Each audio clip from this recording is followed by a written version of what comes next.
What are the memories that you have of this room and even this high school and just growing up here in Las Vegas? I remember in this room being extremely hot all the time, and I hate being hot. You know, at the end of it's funny, the dedication, discipline, determination was back over where the Bonanza symbol is now, and at the end of practice we'd always have to walk over and touch it, and the walls here would be slimy because of all the condensation from the sweat in the room. So yeah, I remember something that was pretty gross. It's kind of weird when you have a lot of memories of a place and you come back and it's completely different, you know, different painting, different pads on the walls, stuff like that. So it just reminds you that life changes.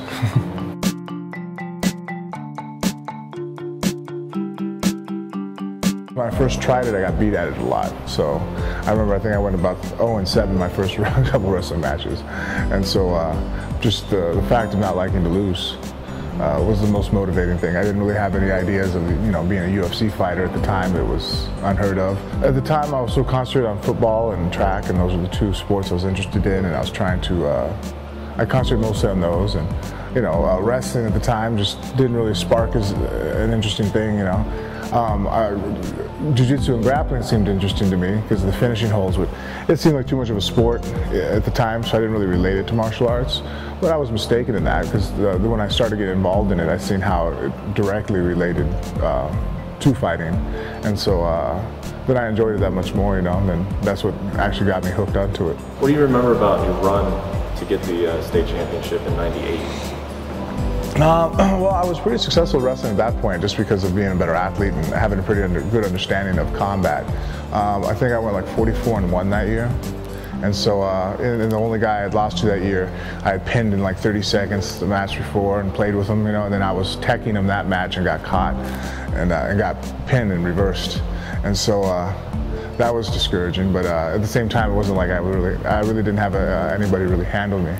You know, and the wrestling in Nevada wasn't the strongest, you know, and so a couple California guys honed up my skills, but by the time I ran into the state tournament, I pretty much was confident that I would do well. There was talent there, and I should have been more harsh about my training and been more disciplined. I hadn't really gotten to that point until about 2 or 3 years ago, you know.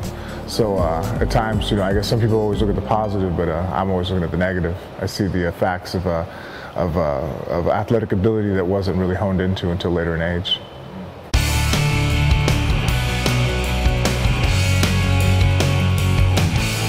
I think I pretty much have the same personality now. I don't think I've changed much. I really wasn't any part of the popular group or anything of kids. You know, I wasn't disliked or liked. I just kind of like, I tried to, you know, I think the only thing that really even made me noticeable to anybody was my athletic achievements. Other than that, you know, in the classroom I was an average student. After school I never really went to house parties or hung out with anybody in that fashion. I was more interested in getting a job, and, you know, I stayed at home, watched a lot of TV, and just, you know, I got into books kind of early on, you know, some fantasy books, you know, Terry Brooks and Mickey Reicher-Zucker, and so those things interested me really early on, so it's kind of a shut-in, I guess. Fighting out of Las Vegas, Nevada, ladies and gentlemen, the former UFC heavyweight champion of the world,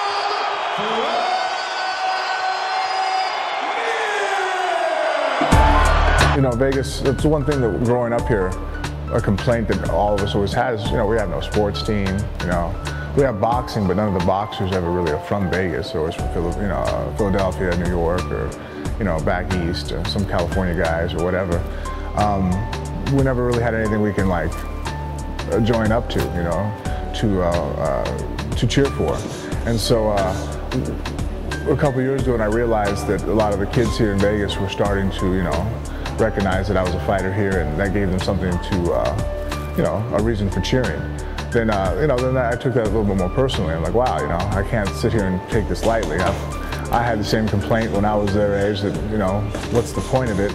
And now we have the UFC where it's like, oh, well, now I have a reason for, you know, distraction in life, something to be motivated for.